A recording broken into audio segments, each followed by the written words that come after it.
नमस्कार, मैं सौरभ मिश्रा स्वागत करता हूं आप लोग का अपने यूट्यूब चैनल ई गुरुकुल में। फ्रेंड्स, इस वीडियो हम लोग पढ़ने वाले हैं BLI 224 की बुकलेट नंबर 1 का यूनिट नंबर 1, जिसका टाइटल है बेसिक्स ऑफ कंप्यूटर टेक्नोलॉजी। आइए देखते हैं कौन कौन से टॉपिक्स हम लोग कवर करेंगे इसमें। यूनिट 1 में हम लोग सबसे पहले देखेंगे overview of computer system. Computer system का ओवरऑल स्ट्रक्चर कैसे होता है उसके बारे में पढ़ेंगे हम लोग सबसे पहले टॉपिक में। फिर देखेंगे कंप्यूटर पेरिफेरल्स एंड हार्डवेयर्स। इसमें हम लोग कंप्यूटर पेरिफेरल डिवाइसेस के बारे में पढ़ेंगे एंड उसके बाद कंप्यूटर हार्डवेयर डिवाइसेस के बारे में पढ़ेंगे। ये दो टॉपिक हमारे पास रहेंगे एंड देन लास्ट इसमें हम लोग जो मेन टॉपिक रहेगा वो है ऑपरेटिंग सिस्टम। ऑपरेटिंग सिस्टम क्या होता है, उबंटू ऑपरेटिंग सिस्टम के बारे में जानेंगे, उबंटू फाइल सिस्टम कैसे काम करता है और कॉमन कमांड्स एंड यूटिलिटीज के बारे में पढ़ेंगे। तो बेसिकली कंप्यूटर सिस्टम के बारे में या उसका कंप्यूटर का आर्किटेक्चर पढ़ेंगे, peripheral devices and hardware devices को देखेंगे और फिर मेनली ऑपरेटिंग सिस्टम्स के बारे में जानेंगे। चलिए स्टार्ट करते हैं। सबसे पहला topic overview of computer system. देखते हैं क्या बात कर रहा है। Computer can be defined as an electronic machine that is capable for interpreting and executing stored program sequence of instructions. देखिए यहाँ जो प्रोग्राम वर्ड है उसके बारे में लिखा गया है कि ये सीक्वेंस ऑफ इंस्ट्रक्शंस होता है। तो प्रोग्राम क्या होता है, बेसिकली प्रोग्राम होता है सीक्वेंस ऑफ इंस्ट्रक्शन।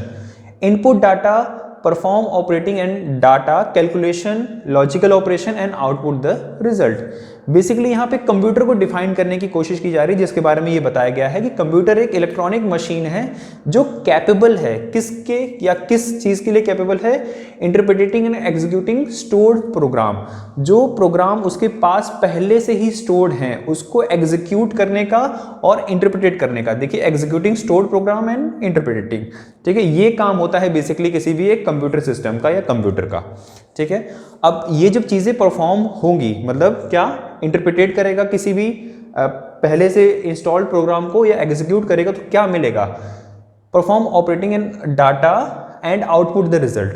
वो इंफॉर्मेशन जो उसके पास गई है उसको प्रोसेस करेगा और प्रोसेस करने के बाद जो हमारे पास आउटपुट मिलेगा वो हमारा रिजल्ट होगा। यानी हम कुछ उसमें इनपुट करेंगे और इनपुट करने के बाद कंप्यूटर सिस्टम उसको प्रोसेस करके हमें जो आउटपुट देगा या जो रिजल्ट मिलेगा ये हमारे लिए काम करेगा। तो आप ये देख सकते हैं इसी तरह से कंप्यूटर सिस्टम वर्क करता है और इसी कंप्यूटर सिस्टम को हम लोग बहुत सारे डिवाइसेस की हेल्प से परफॉर्म करते हैं। ये जो प्रोग्राम्स होते हैं आप देख सकते हैं, ये स्क्रीन है, बहुत बेसिक सी इन्फॉर्मेशन आपके इस चैप्टर में दी गई है, बहुत डिटेल में नहीं इन्फॉर्मेशन है, बहुत बेसिक सी लगेगी आपको इन्फॉर्मेशन। स्क्रीन है, सेंट्रल प्रोसेसिंग यूनिट जिसको CPU भी कहा जाता है, कीबोर्ड, माउस और इसके अलग अलग पेरिफेरल डिवाइसेस हैं जिसके बारे में हम इसी चैप्टर के आगे वाले टॉपिक्स में कवर करेंगे। देखिए किसी भी कंप्यूटर सिस्टम का, है ना, कंप्यूटर सिस्टम का एक डायग्राम के रूप में प्रेजेंटेशन, जिसको हम लोग कहते हैं von Neumann computer architecture. Computer system का एक आर्किटेक्चर बनाया गया था Newman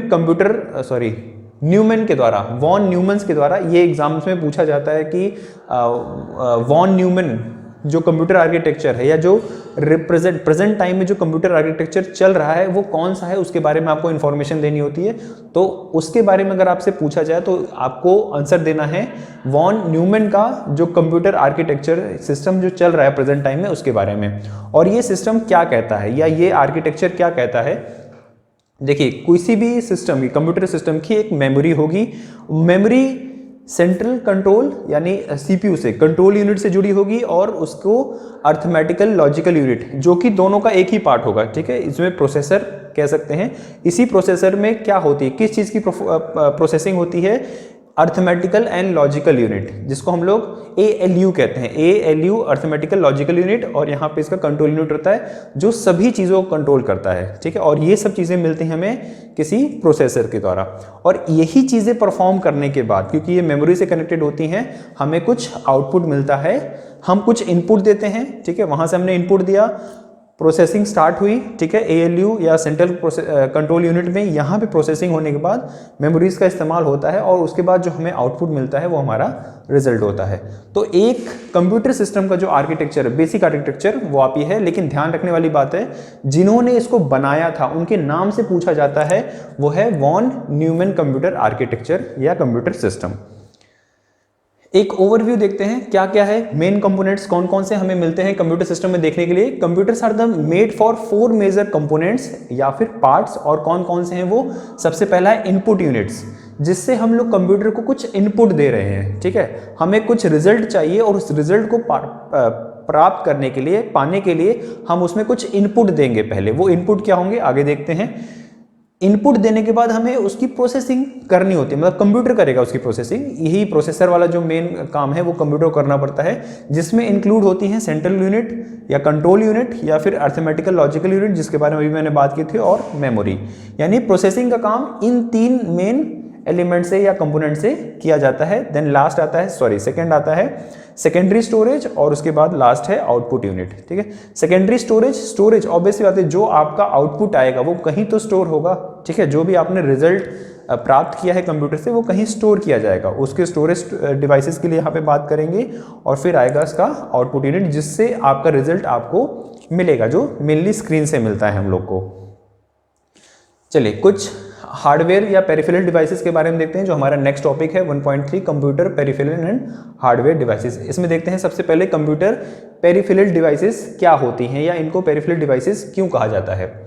any hardware devices connected to a computer and any part of the computer outside the CPU and working memory is known as peripheral. देखिए computer में जो basic computer है वो क्या है आपका CPU, सेंट्रल प्रोसेसिंग यूनिट। अगर आप डेस्कटॉप की इमेज को क्लियर अपने आप में विजुलाइज करें तो जो उसका CPU है, जो बॉक्स है, उसके अलावा आप जो भी अलग से पेरिफेरल डिवाइसेस लगा रहे हैं, उसके अलावा आप जो भी अलग से उसमें इंक्लूड कर रहे हैं वो सारी आपकी पेरिफेरल डिवाइसेस हो सकती है। जिसमें एग्जांपल्स आपके देख सकते हैं, कीबोर्ड आपका CPU में अंदर नहीं रहता, वो आप बाहर से लगाते हैं। Mouse, monitor, printer, scanner, barcode reader, radio frequency identification जिसको RFID भी कहते हैं, और भी बहुत सारी डिवाइसेस मिल सकती हैं जो आप अलग से लगा सकते हैं, ठीक है। तो ये सारी चीज़ें जो आप कंप्यूटर में या आपके जो डेस्कटॉप है या आपका जो लैपटॉप है उसके अलग से आप इंक्लूड कर रहे हैं, जिसमें mouse, keyboard, monitor, printer, scanner, ठीक है, जॉयस्टिक, कुछ भी अगर आप अलग से इंक्लूड कर रहे हैं तो वो कंसीडर किया जाता है कंप्यूटर पेरिफेरल डिवाइसेस में, ठीक है। ये बात आपको इसकी डेफिनेशन से आप समझ जाएंगे कि जो भी CPU के अलावा आपने अलग से लगाया है कंप्यूटर में वो आपका पेरिफेरल डिवाइसेस में काउंट किया जाता है। यहाँ पे एक RFID के बारे में बात की गई थी, ये देखिए यहाँ पे, क्योंकि ये RFID लाइब्रेरी साइंस से जुड़ा हुआ एक इम्पॉर्टेंट कंसेप्ट है इसके बारे में, इसलिए हमने आपकी बुक में भी इसके बारे में डिटेल में इंफॉर्मेशन दी गई थी और मेरे को भी लगा यहाँ पे हमें बात करनी चाहिए। चलिए इसको पढ़ने से पहले एक इमेज पे ध्यान देते हैं हम लोग। ये देखिए, ये जो इमेज आपके सामने दिख रही है, library RFID management system. RFID का इस्तेमाल, पहले हम लोग RFID का फुल फॉर्म समझते हैं। ये देखिए, radio frequency identification, RFID। Radio यानी कुछ रेडियो का इस्तेमाल, और रेडियो में क्या इस्तेमाल होता है, रेडियो वेव्स। फ्रीक्वेंसी मतलब ऐसी फ्रीक्वेंसी जो रेडियोज में इस्तेमाल होती है, यानी रेडियो की फ्रीक्वेंसी। और क्या काम करती है, आइडेंटिफिकेशन, किसी चीज को आइडेंटिफाई करने की कोशिश करती है या काम करती है। अब चलिए इस पिक्चर को देखते हैं पहले। ये एक लाइब्रेरी का लेआउट है, ठीक है, लाइब्रेरी है ये। बुक ड्रॉप, चलिए मान लीजिए यहाँ से जाते हैं, ये एंटर करते हैं, यहाँ पे हमने लाइब्रेरी में एंटर किया। ये जितनी भी शेल्फ्स आपके पास लगी हैं वो सेल्फ मैनेजमेंट, मतलब कि इन सब में डिवाइसेस में, बुक्स में देखिए हर चीज़ में आपके पास बुक्स में टैग्स लगे हुए हैं, टैग, ठीक है। उन सभी टैग्स को एक कहीं पे लाइब्रेरी के बीच में ही कहीं पे बुक्स जो होती हैं निकाली जाती हैं, जिसमें RFID टैग्स लगे होते हैं, आता है इन कंप्यूटर के पास पहुंचेगा, कोई भी रीडर आएगा, वो बुक्स यहाँ पे स्कैन करेगा, खुद से स्कैन करेगा, कोई अटेंडेंट की ज़रूरत नहीं, किसी भी लाइब्रेरियन की ज़रूरत नहीं, वो यहाँ पे स्कैन करेगा। और स्कैन करने के बाद जब उसके पास उसकी डिटेल्स मैच हो जाएंगी, बुक्स कौन सी ली है, किस पर्सन ने ली है, ये सारी चीज़ें निकल जाएंगी, तो वो अपने आप लाइब्रेरी से बाहर आ जाएगा। मान लीजिए किसी ने लाइब्रेरी से बुक ली लेकिन उसको स्कैन नहीं किया, या यहाँ पे उन्होंने उसको चेकआउट नहीं किया, तो यहाँ पे एंटी थेफ्ट डिटेक्टर लगा रहेगा, जो कि नॉन स्कैन्ड बुक में जो बुक स्कैन नहीं हुई है, जिसकी आउटपुट एंट्री नहीं हुई है, यहाँ पे वो बीप करने लगा। ये सारी चीज़ें आजकल मॉल्स में हम लोग देखते हैं, ठीक है। मॉल्स में वो टैग्स लगे रहते हैं और वो टैग बारकोड से स्कैन नहीं होता है, और कोई पर्सन चाहे जानबूझ के चाहे गलती से उसको बिना स्कैन किया या बिना बिल्ड कराए बाहर जाता है, तो यहाँ पे जो टैग्स लगे रहते हैं, ये एंटी डिटेक्टिव डिवाइसेस लगी रहती हैं, वो यहाँ पे स्कैन करती हैं और उनको डिटेक्ट किया जा सकता है। ऐसे काम करने से चीज़ें क्या होंगी, क्या इसका बेनिफिट मिलेगा, यहाँ पे मैनुअल पावर बहुत कम लगती है क्योंकि चीज़ें मशीन से हो रही हैं। खुद से बुक लिया, खुद से बुक सबमिट किया। यहाँ पे देखिए ये बुक ड्रॉप, आपने कोई बुक ली थी पहले, आपके नाम से इशू हुई थी, आप यहाँ पे बुक ड्रॉप कर दीजिए। ये सिस्टम भी यहाँ पे RFID से कनेक्टेड है, आपको पता चल जाएगा कि इस रीडर ने इस बुक को वहाँ पे लाइब्रेरी में वापस रिटर्न कर दिया है। ठीक है, अब एक बार पढ़ लेते हैं RFID के बारे में, डेफिनेशन देखते हैं। रेडियो फ्रीक्वेंसी आइडेंटिफिकेशन, जिसको शॉर्ट फॉर्म RFID कहते हैं, use electromagnetic field to automatically identify and track tags attach to the object. अब यहाँ पे ऑब्जेक्ट क्या हो सकती है, हमारी लाइब्रेरी के अगर केस में देखें तो हमारे पास ऑब्जेक्ट है बुक, और उन बुक्स साथ क्या लगा हुआ है, एक ट्रैक टैग लगा हुआ है कि ट्रैकिंग होगी ये ऑब्जेक्ट कहाँ कहाँ मूव कर रहा है, कहाँ जा रहा है। अगर हम मॉल के केस में देखें तो वहाँ पे ऑब्जेक्ट क्या हो सकते हैं, आपकी क्लोथ हो सकते हैं, बैग्स हो सकते हैं, कोई भी और आइटम हो सकता है। लेकिन लाइब्रेरी केस में यहाँ पे जो ऑब्जेक्ट है वो होगी बुक्स। और ये कैसे काम करेगा, इलेक्ट्रोमैग्नेटिक फील्ड में, जिसको हम लोग रेडियो वेव्स के भी कैटेगरी में रखते हैं, और ये ऑटोमेटिकली आइडेंटिफाई करेगा, आइडेंटिफाई भी करेगा और ट्रैक भी करेगा। An RFID tag consist of tiny radio transponders, a radio receiver and transmitted when triggered by an electromagnetic interrogation pulse from a nearby RFID reader device. The track transmit digital data, usually an identifying inventory's number back to the reader. This number can be used to track inventory goods. जैसा मैंने आपको बताया वो पिछली image में कि आप अगर कोई बुक रीडर टैग जो आपके पास ऑब्जेक्ट है यानी बुक, उसमें अगर आप RFID टैग लगा हुआ है उस डिवाइस के पास लेके जाते हैं जो ये ट्रांसमिट कर रहा होता है, मतलब एक रेडियो वेव्स ट्रांसमिट हो रही होती हैं और उसको जो सिग्नल रिसीव करना होता है, जहाँ पे ये वाली, जहाँ पे आप रिसीव कर सकते हैं यहाँ पे और यहाँ पे, यहाँ से जब भी आप निकलते हैं, पास आउट होते हैं, तो वो आपको ट्रैक कर लेता है कि ये बुक यहाँ से बाहर जा रही है और ये वाला जो स्टूडेंट है या ये जो रीडर है वो यहाँ से बुक को लेके जा रहा है। ये एक ट्रैकिंग डिवाइस है कि बुक्स का जो मैनेजमेंट है इन और आउट, यानी बुक्स का रिटर्न होना या इशू होना वो अपने आप से हो सके, इसके लिए ये RFID टैग का इस्तेमाल किया जाता है। There are two type of RFID tags, पहला है पैसिव टैग्स और दूसरा है एक्टिव टैग्स। अब हम समझ रहे होंगे नाम से ही, पैसिव यानी ये अपने आप ऑटोमेटिकली काम नहीं करेगा, इसको मैनुअल लेबर की ज़रूरत होती है, और जो ये एक्टिव टैग होगा वो खुद से काम करेगा। इसमें देख सकते हैं passive tags are powered by energy from the RFID readers interrogating radio waves, और जो एक्टिव टैग्स होते हैं they are powered by the battery and this can be read at a greater range from the RFID reader up to the 100 metres. तो इनकी range के हिसाब से देखें, जो पैसिव होता है उनकी रेंज कम होती है, जो एक्टिव होते हैं उनकी रेंज ज़्यादा होती है, जो हमने इस डायग्राम से क्लियर किया था। नेक्स्ट देखते हैं कंप्यूटर हार्डवेयर्स के बारे में। हमारा जो नेक्स्ट टॉपिक है कंप्यूटर हार्डवेयर, इसमें देखते हैं कंप्यूटर हार्डवेयर्स क्या है। Computer hardwares is an collection of physical part, important point, physical part मतलब हार्डवेयर है तो हम छू सकते हैं, देख सकते हैं, टच कर सकते हैं, महसूस कर सकते हैं, ठीक है, इसलिए इसको फिजिकल पार्ट में इंक्लूड किया जाता है। Of an computer system, this include the computer case, monitor, keyboard, mouse और भी जैसे प्रिंटर, स्कैनर, कुछ भी, ठीक है, हार्डवेयर में।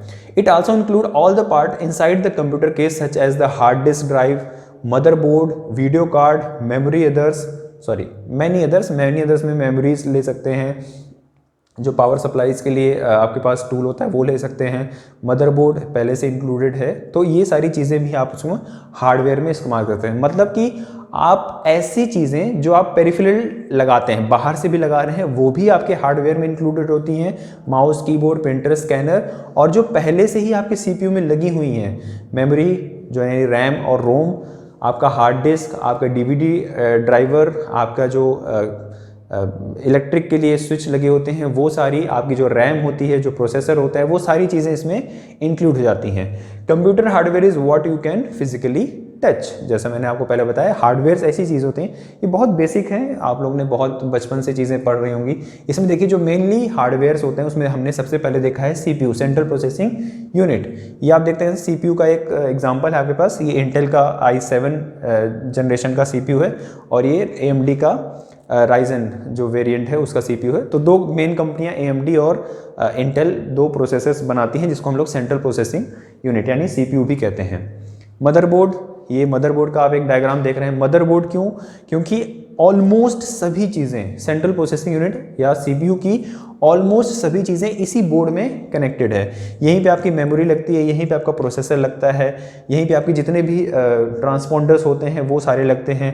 जितना भी कंट्रोल यूनिट का काम होता है, मतलब आपको माउस लगाना है, आपको अदर यूएसबी केबल्स जो भी सेट करनी है, फिट करनी है, यहीं पे लगती हैं।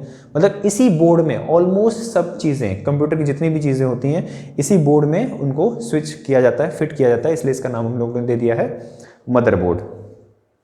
पावर सप्लाई यूनिट, ये आपका जो कंप्यूटर का कैबिनेट होता है सीपीयू, उसमें एक पावर सप्लाई, मतलब पूरे कंप्यूटर को जो पावर सप्लाई मिलेगी, कितना वोल्ट कहाँ पे जाना चाहिए, उसके बारे में सारा मैनेजमेंट ये पावर सप्लाई यूनिट करता है। ये भी हमारे सीपीयू का जो बॉक्स होता है उसी का एक पार्ट है।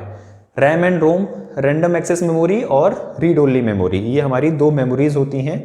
ये आप रैम देख रहे हैं, 4 GB, 8 GB, 16 GB की जो रैम्स लगती हैं वो ये रैम है और ये रोम है। ठीक है, ये भी हमारे पास एक हार्डवेयर डिवाइस। मैंने बहुत सारे हार्डवेयर डिवाइसेस में से कुछ एग्जांपल्स जो आपकी बुक में दिए हुए हैं और जिनको मैं डायग्राम से आपको रिप्रेजेंट कर सकता था, उसके बारे में मैंने आपको बताया। हार्ड डिस्क, ये आपकी हार्ड डिस्क है जिसमें आप अपना डाटा स्टोर करते हैं। 500 GB की हार्ड डिस्क, 512 GB की, 1 TB की, 2 TB की जो हार्ड डिस्क होती है, जिसमें आप अपना एक्सटर्नल मेमोरी जिसको कह सकते हैं, इसको आप पेन ड्राइव से भी सिमिलर देख सकते हैं कि पेन ड्राइव में भी जो स्टोरेज होती है वो सेकेंडरी स्टोरेज है, और ये भी आपकी सेकेंडरी स्टोरेज डिवाइसेस जिसको हम लोग कहते हैं हार्ड डिस्क।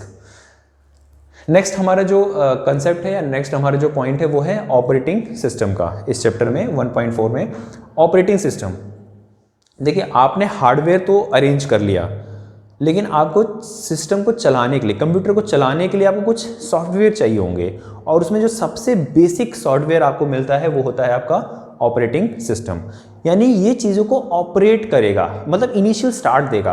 आप बाद में कोई एप्लीकेशन अपने सिस्टम पे रखिए, कोई भी ऐप रखिए अपने सिस्टम में, कोई भी एप्लीकेशन रखिए, लेकिन इनिशियल उन एप्लीकेशन को चलाने के लिए भी आपको एक ऑपरेटिंग सिस्टम चाहिए होता है, और ये बहुत बेसिक चीज़ है आपके लिए। ठीक है, मतलब सबसे इनिशियल चीज़ें किसी भी सिस्टम को रन करने के लिए आपको ऑपरेटिंग सिस्टम चाहिए। तो ये ऑपरेटिंग सिस्टम आपका क्या होता है उसके बारे में हम लोग पढ़ेंगे।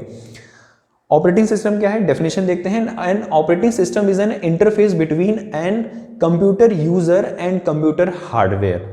इंपॉर्टेंट पॉइंट क्या है यहाँ पे, इंटरफेस है, बिटवीन। इंटरफेस का मतलब होता है एक ब्रिज। ठीक है, ब्रिज बना हुआ है, एक तरफ यूजर है और एक तरफ कंप्यूटर का हार्डवेयर है। अब इन दोनों के बीच में कम्युनिकेशन होना चाहिए। ठीक है, तभी चीजें हम लोग फाइनल रिजल्ट जो हमको चाहिए वो मिलेगा। तो हार्डवेयर और आपका यूजर, इन दोनों के बीच में जो कम्युनिकेशन करवाएगा वो कराएगा हमारा ऑपरेटिंग सिस्टम। देखिए फिर से पढ़ रहे हैं, interface between computer user and computer hardware and operating system is N software. ये क्या है, एक सॉफ्टवेयर है। ठीक है, ये हार्डवेयर नहीं है, हार्डवेयर हमने पहले देखे थे। ये क्या है, एक सॉफ्टवेयर है which perform all the basic task like file management, memory management, processing management, handling input and output and controlling peripheral devices such as disk, drive and printers.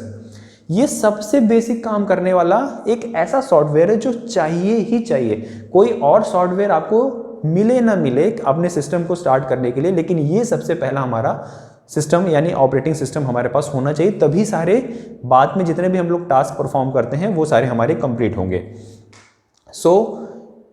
क्या है, ये एक सॉफ्टवेयर है। सॉफ्टवेयर कैसा, जो बेसिक टास्क परफॉर्म करता है, और उसमें बेसिक टास्क में क्या क्या दिया गया है, फाइल मैनेजमेंट, आपकी जितनी भी फाइल्स हो कंप्यूटर में उनको मैनेज करना, मेमोरी को मैनेज करना, कहाँ पे कितनी रैम चाहिए, कितना आपको एक्सेस चाहिए मेमोरी में, वो सारी मिलेगा। प्रोसेसिंग जितनी भी करनी होती है आपको ये करता है। इनपुट आउटपुट डिवाइसेस में कैसे कोऑर्डिनेशन करना है, और जितनी भी पेरिफेरल डिवाइसेस आपने कनेक्ट की हैं, आपने माउस कनेक्ट किया है, आपने कीबोर्ड कनेक्ट किया है, प्रिंटर कनेक्ट किया है, स्कैनर कनेक्ट किया है, तो उन सब के बीच में कैसे हार्डवेयर और यूज़र के बीच में कोऑर्डिनेट किया जाए, उन सब चीज़ों को हम लोग परफॉर्म करते हैं ऑपरेटिंग सिस्टम से। अब आप यहाँ पे नीचे एक इमेज देख रहे होंगे, यहाँ पे 3-4 इमेज आपके पास मिलेंगी। ये अगर आप देखें तो देखो विंडोज़ बहुत कॉमन ऑपरेटिंग सिस्टम, ऑलमोस्ट हम सब ने ये विंडोज़ ऑपरेटिंग सिस्टम को तो ज़रूर इस्तेमाल किया होगा, जिसको विंडोज़ कहते हैं। उसके बहुत सारे वेरिएंट टाइम के साथ आते रहते हैं, जैसे लेटेस्ट अभी विंडोज़ 10 चल रहा है, तो ये विंडोज़ है। ये एप्पल का iMac आपको पता होगा, ये सारी चीज़ें हैं। ये एंड्रॉयड और वहाँ पे उबंटू या लाइनेक्स कह सकते हैं इसको, ये जो पेंगुइन बनी हुई है, ठीक है। तो ये आपके पास 4 वेरिएंट्स हैं जो ऑपरेटिंग सिस्टम जो कंप्यूटर को स्टार्ट करने के लिए या ये बेसिक परफॉर्मेंस को कंप्लीट करने के लिए बनाए जाते हैं।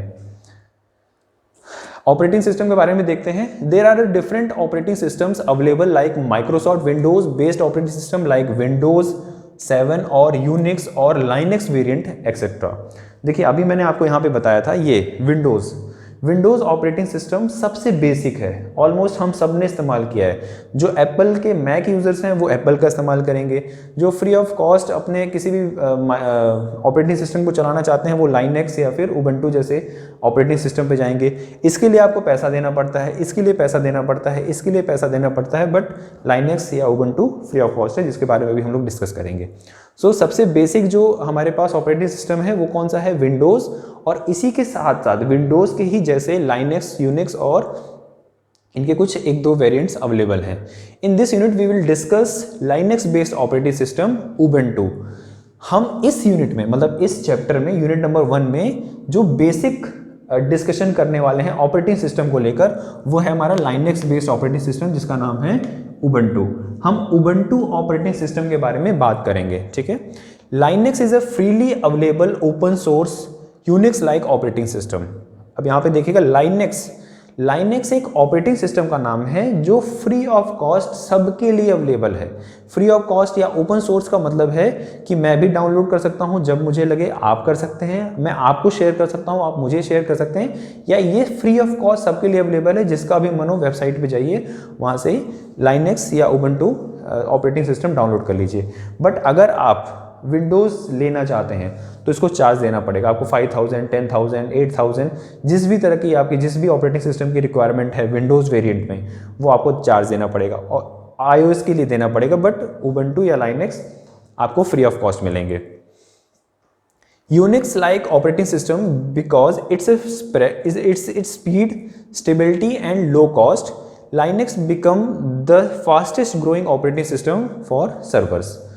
लाइनेक्स में क्या हुआ, क्योंकि ये फ्री ऑफ कॉस्ट अवेलेबल था, इसमें कोई चार्जेस आपको नहीं देने थे, ये फ्री ऑफ कॉस्ट सबके पास अवेलेबल था, जिसको भी रिक्वायरमेंट थी वो डाउनलोड कर सकता था, किसी अपने फ्रेंड्स के साथ शेयर कर सकता था। इसलिए सबसे तेज़ी से डेवलप होने वाला ऑपरेटिंग सिस्टम अभी हाल के फिलहाल दिनों में बन रहा है, क्योंकि ये स्पीड है, इसमें प्रोसेसिंग ज़्यादा अच्छी मिलती है, स्टेबिलिटी है, लो कॉस्ट है। लो कॉस्ट का मतलब ज़ीरो कॉस्ट पे अवेलेबल है, और ये सबसे ज़्यादा क्या है सिस्टम के लिए, मतलब जो सर्वर सिस्टम्स हैं उनके लिए बहुत आता है। इसका सबसे बेस्ट बेनिफिट है इसमें आपको वायरस नहीं मिलता है, यानी इसका कोई वायरस वेरिएंट आपको नहीं मिलेगा कि इसमें वायरस आ चुका है। ये वायरस फ्री एक तरह का, वायरस भी क्या है एक तरह का प्रोग्राम होते हैं, वो आपको इस सिस्टम में नहीं देखने को मिलेंगे। Today Linux is widely used for both basic home and office uses. Some of its most popular favour for Red Hat, Linux, Freedon and Ubuntu. Most of the Linux-based operating system has been following given features, however these may be variant from the version to version. इस समय क्योंकि office और home दोनों के लिए Linux सबसे ज़्यादा use होने वाला ऑपरेटिंग सिस्टम है, just because it's a free of cost, low maintenance, virus का कोई प्रॉब्लम नहीं है, और स्पीड मिल जाती है, स्टेबिलिटी मिल जाती है, इसलिए ये मोस्ट पॉपुलर अभी इस समय जो वेरिएंट आपका मिल रहा है लाइनेक्स में वो इस समय उबंटू है। आपके बुक्स में आपको जो प्रैक्टिकल्स करने हैं 2 to 4 में वो भी आपको इसी ऑपरेटिंग सिस्टम में करने के लिए मिलेंगे। Most of the Linux based operating system has been following given the features. क्या क्या फीचर्स मिल रहे हैं अभी हमने पढ़ा, लो कॉस्ट या फ्री है एकदम, स्टेबिलिटी मिलेगी, परफॉर्मेंस अच्छा है, नेटवर्किंग बढ़िया मिल जाती है, फ्लेक्सिबिलिटी है, आप किसी भी ऑपरेटिंग सिस्टम में आराम से इसमें काम कर सकते हैं, कंपेबिलिटी है, fast and easy installation, install करना बहुत आसान है, better use for hard disk का सबसे बेस्ट यूटिलाइजेशन करता है, ज़्यादा मेमोरी लॉस नहीं करता है, multitasking and open source, multitasking एक साथ आप बहुत सारे टास्क परफॉर्म कर सकते हैं, and the best part is it's an open source software, free of cost सबके लिए अवेलेबल है। Okay, next Ubuntu operating system, इसके बारे में देखते हैं जो अभी हम लोगों ने पढ़ा। Ubuntu is an operating system based on Linux. देखिए उबंटू ऑपरेटिंग सिस्टम लाइनेक्स पे बेस्ड है, मतलब वही उसी तरह का ऑपरेटिंग सिस्टम है, that is also developed by the world wide community of programmers. Ubuntu is based on the concept of free and open source software, meaning that you do not pay any license fee for the Ubuntu and you can download, use, share operating system free of charges। जैसे हमारा Linux based operating system है वैसे ही Ubuntu भी Ubuntu भी Linux based जैसा ही operating system है जो free of cost सबके लिए अवेलेबल है, स्टेबिलिटी है, हार्ड डिस्क का बेस्ट इस्तेमाल करता है और सबसे अच्छी बात ये ओपन सोर्स है, मतलब आप किसी से भी कहीं से भी ये चीज़ें शेयर कर सकते हैं, डाउनलोड कर सकते हैं और आपको फ्री ऑफ कॉस्ट ये चीज़ें मिल जाएंगी। Being a Linux based operating system, Ubuntu has well deserved reputation for stability and security. Ubuntu is generally acknowledged to be the most widely used variant of the Linux available. Ubuntu operating system पूरी दुनिया में सबसे ज़्यादा use किया जाने वाला जो open source software में है वो आपको Ubuntu मिलेगा। और Ubuntu ऑपरेटिंग सिस्टम में क्योंकि ये फ्री ऑफ कॉस्ट है, स्टेबिलिटी मिल जाती है, स्टोरेज डिवाइसेस का बेस्ट यूटिलाइजेशन हो जाता है और फ्री ऑफ कॉस्ट सबके पास अवेलेबल है, इसलिए सबसे ज़्यादा यूज़ होने वाला जो ऑपरेटिंग सिस्टम है वो हमारा Ubuntu है।